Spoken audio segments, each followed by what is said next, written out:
Pourquoi est-il si important en sophrologie de passer par le corps? C'est ce que je vous explique dans cette vidéo aujourd'hui. Alors, il y a beaucoup de personnes qui viennent découvrir la sophrologie et qui sont surprises. Pourquoi est-ce que finalement on leur fait faire de la respiration, travailler sur les sensations, les mouvements? Les personnes peuvent avoir la croyance que quand elles ont un problème, ce qui compte, c'est réfléchir à ce problème, analyser ce que la personne vit. Mais très souvent, plutôt, ça va être par la respiration, des mouvements simples ou une attention portée aux sensations du corps. Laissez de côté cette analyse, cette réflexion pour trouver des solutions. C'est parce qu'en fait, notre état interne, il ne dépend pas uniquement de nos pensées. En fait, il va dépendre aussi beaucoup de notre état corporel. Une situation de stress, par exemple, elle n'est pas uniquement dans la tête. Le corps, lui aussi, en fait, se met dans un certain état. Les épaules se contractent, la respiration devient plus courte, le cœur peut accélérer, les muscles peuvent se tendre. En fait, le corps et le mental, ils fonctionnent ensemble. Et parfois, lorsque le corps est déjà entré dans un état de tension, essayer de le calmer uniquement par la réflexion, ça ne suffit pas.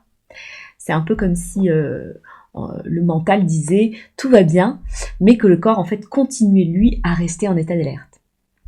Alors la sophrologie, elle utilise donc le corps comme une porte d'entrée. En travaillant avec donc la respiration, on agit directement en fait sur le système nerveux. Une respiration qui est plus lente, qui est plus profonde, elle peut envoyer au corps un signal de sécurité et de détente. On a aussi donc de la même manière des mouvements simples qui permettent de relâcher les tensions qui sont installées parfois sans qu'on s'en rende compte. Le fait de porter attention aux sensations du corps, ça permet en fait de revenir dans l'instant présent.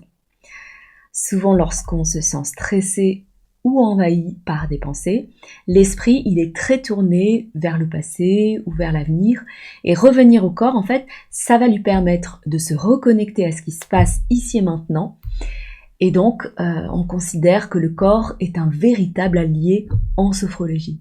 En fait, on ne va pas uniquement essayer de comprendre ce qu'il dit, on va aussi apprendre à ressentir et à réguler ce qui se passe en nous.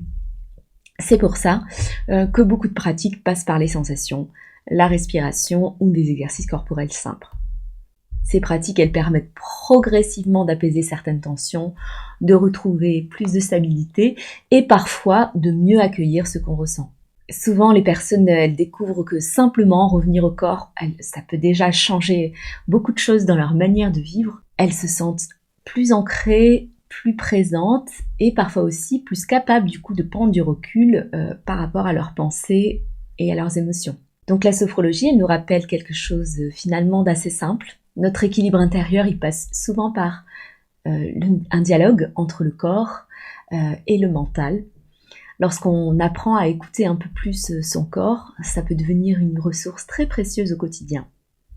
Et justement, si vous avez envie d'expérimenter ça directement avec moi, je propose des accompagnements individuels en sophrologie, en visio.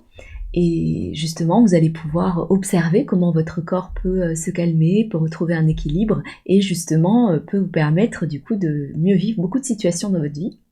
Donc si ça vous intéresse, je mets le lien en dessous de la vidéo. Donc prenez soin de vous et restez à l'écoute de votre corps.